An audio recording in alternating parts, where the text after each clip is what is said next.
livro Sapiens, Uma Breve História da Humanidade, é muito interessante. O Harari tem uma forma extremamente inovadora, diferente de contar histórias. Até utiliza um conceito que a gente vê muito hoje em dia no marketing, nas grandes empresas, que é o storytelling. E ele tem uma escrita muito interessante. Não é à toa que ele fez um livro de história se tornar um best-seller. E isso é algo inacreditável, algo extremamente diferente, algo inusitado. E não é por acaso, é a maneira como ele escreve, o jeito que ele escreve, o que ele relata nesse livro, que torna ele tão interessante. Apesar de ser um livro denso, ter muita informação importante, ter muita coisa útil para a nossa vida, ele é um livro também interessante. O modo como ele conta essas histórias faz os leitores se interessarem. E nesse vídeo a gente vai ver vários desses motivos que fizeram esse livro ser um livro tão bom, fez esse livro ser um livro tão incrível. Seja muito bem-vindo ao meu canal, eu sou Fabiano, professor de História. O livro Sapiens ele é interessante porque ele faz uma coisa muito diferente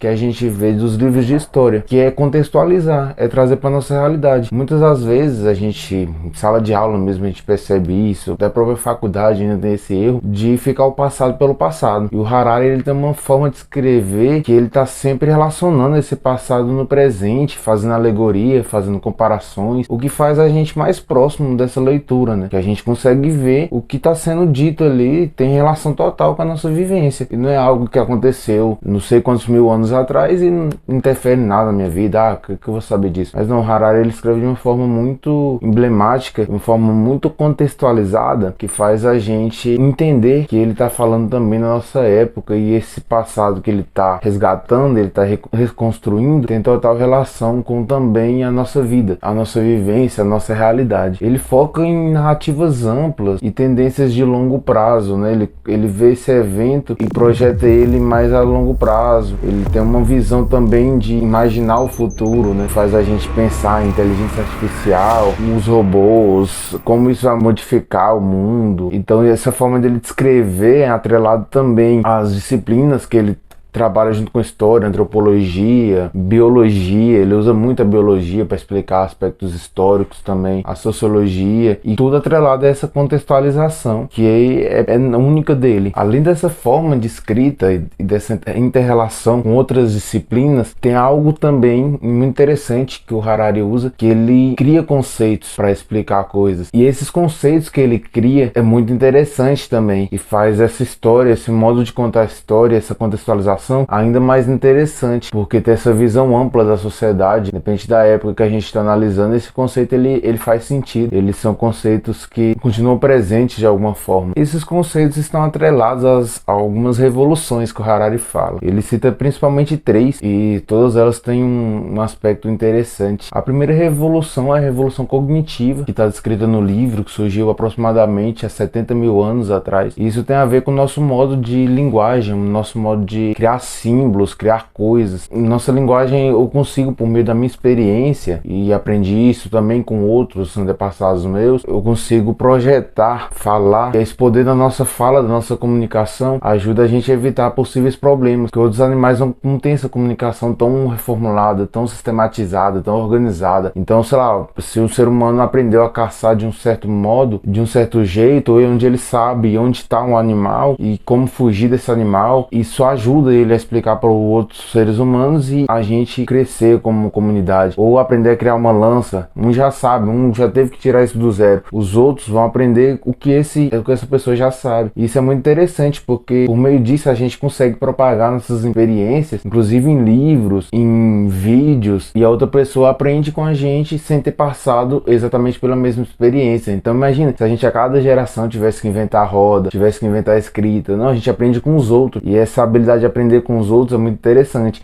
O Harari fala também que a fofoca, né? A fofoca é uma grande habilidade humana que nos salvou de outros seres, porque a gente, inclusive de nós mesmos, porque a gente por meio da fala consegue propagar nossas ideias, consegue saber quem é confiável, quem não é. Só que isso também tem faca de dois gumes, né? A gente também consegue inventar mentiras, inverdades, às vezes espalhar essas mentiras achando que é verdade, né? As chamadas fake news, que ainda hoje são presentes. Essa comunicação também nos ajuda a cooperar, né? Como eu tava falando, tem essa função de troca. Eu ensino uma coisa, eu aprendo outra com outra pessoa. Isso faz com que nós todos da mesma espécie, a gente juntos, a gente cresça. Isso é uma coisa bastante inusitada. E ele fala um conceito muito interessante, que é a realidade imaginada, da gente criar e comunicar coisas que não existem no mundo real. Por exemplo, empresa, o dinheiro. O dinheiro ele só existe porque a gente acredita nele. Se as pessoas deixarem de acreditar no dinheiro, ele não vai ter valor. Então esse valor é a gente que dá para ele. E isso é muito interessante. A religião, né, o mundo místico, o que vai vir depois da gente, o que veio antes, né, o que a gente acredita que veio antes. Essa realidade imaginada ajuda essa criação de empresa, né, um capital.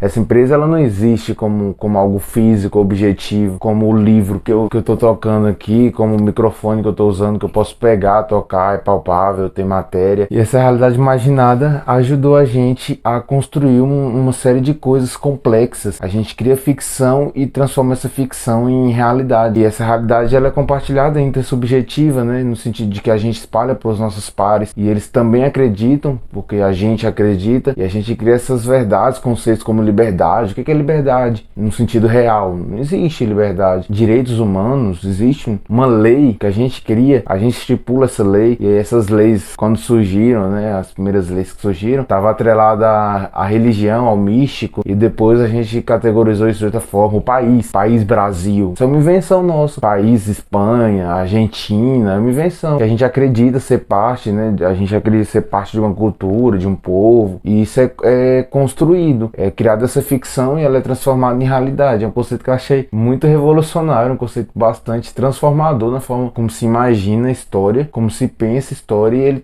tem total sentido, essa realidade imaginada que a gente compartilha com outros pares, e ela é acreditada, né? Ela é acreditada pelos outros. Direitos dos animais, direitos ambientais, tudo isso é invenção humana que a gente cria para tentar se organizar melhor. Mas a revolução cognitiva ela não foi a única, e tem outras que também são importantes nesse processo de avanço do ser humano, e mostra também esse conceito como Harari desenvolve, que mostra o quão especial é esse livro e você deve ler. A outra revolução que o Harari fala é a revolução agrícola, que para ele aconteceu há 12 mil anos, acontece em diversas regiões diferentes ao longo do tempo. Ele dá uma visão negativa sobre a revolução agrícola, que é uma visão diferente, porque normalmente a gente vê falando da revolução agrícola o quê? Que ela foi positiva, o ser humano se sedentarizou, criou a civilização, é o momento que surge a escrita, a gente deixa de ser nômade, né? Viver andando, coletando, e a agricultura domestica alguns animais, mas ele tem uma outra visão, um outro ponto, uma outra interpretação desse fato, que é a gente quer surgir doenças, uma série de doenças surgir por conta da revolução agrícola, a gente começar a brigar mais por água, por terra, ter guerra por terra, de acordo com Harari, na pré-história e antes da revolução agrícola, a gente não estava brigando por terra porque estava todo mundo andando, todo mundo era nômade, e isso faz com que a gente pense nessa questão de como essa revolução ela modificou a nossa forma de viver e como afeta a nossa vida até hoje, na questão de matar animais, organizar os animais para poder matar eles. Ele mostra essa parte também que os veganos, os vegetarianos também batem muito na tecla, que é essa organização da matança desses animais para nosso benefício. E aí o trabalho fica mais complexo também, a gente trabalha mais tempo, trabalha mais horas, tem uma vida mais complexa como um todo, né? De acordo com Harari, também mais difícil, porque antes a gente não precisava trabalhar tanto, não precisava e não tinha necessidade de tantas coisas. No momento que a gente vira sedentário, a gente começa a ter uma série de obrigações, de necessidades, que de acordo com ele não é uma revolução positiva ao ver dele. Além desse conceito de revolução agrícola, o Harari também fala de outro conceito extremamente interessante, que é a revolução científica, e essa ele acha benéfica. Ele data essa revolução, né, científica a partir de 500 anos atrás. Ele fala que é o ponto de virada da história. Isso ajuda a gente a entender mais o mundo que a gente vive, essa revolução científica e tecnológica, ajuda a gente a ir para o espaço, conhecer mais de outros planetas, ir atrás mais de curas, de doenças, criação de vacina. E ele fala que é nesse período da revolução científica que a visão europeia ela passa a ser mais propagada, difundida, aceita, admirada por outros povos. Afinal, a ciência ela vai surgindo na Europa, então faz total sentido esse modo de viver europeu ser passado para outros povos, para outras culturas, e aí vai deixando um pouco o mito, a religião, vai deixando de ser tão importante como antes, e a gente consegue, por meio do fato, por meio de testes, né, que a ciência trabalha muito com isso, a gente começa a resolver nossos problemas por meio dela. E de acordo com Harari, essa é uma interpretação positiva, é uma evolução positiva que tende a melhorar ainda mais a nossa vida. Ele até projeta, tem um outro livro dele que é o Homo Deus, que ele trabalha mais essa questão da revolução científica, uma projeção do futuro, não tem como falar como vai ser, mas é uma projeção a partir do que a gente está vivendo já, de todas essas inteligências artificiais, robôs, e essa revolução científica, de acordo com ele, melhorou e melhora e ainda vai melhorar, né, transformar nossa realidade por conta desses avanços científicos. Uma maneira de se pensar também é o Harari imaginar como foi extinto os outros hominídeos, né? A gente não é o único hominídeo, né, da mesma espécie, e aí os outros foram extintos. A gente não sabe direito por quê, mas ele supõe que a gente brigou e teve guerras com essas outras raças, o que faz sentido, que a gente briga entre nós mesmos, né, às vezes no mesmo país, no mesmo território, no mesmo local, e isso tem total relação também com a natureza humana, o nosso modo de viver. Por algum motivo a gente permaneceu, mas o Harari não acha que a gente é especial, a gente um ser melhor que os outros seres, e sim por alguns motivos a gente acabou sobrevivendo e eles não. Eu recomendo demais esse livro, se você ainda não leu. Espero que vocês tenham gostado, não esqueça de deixar o like, compartilhar para outras pessoas. Agradeço demais a audiência de vocês, é isso aí, falou!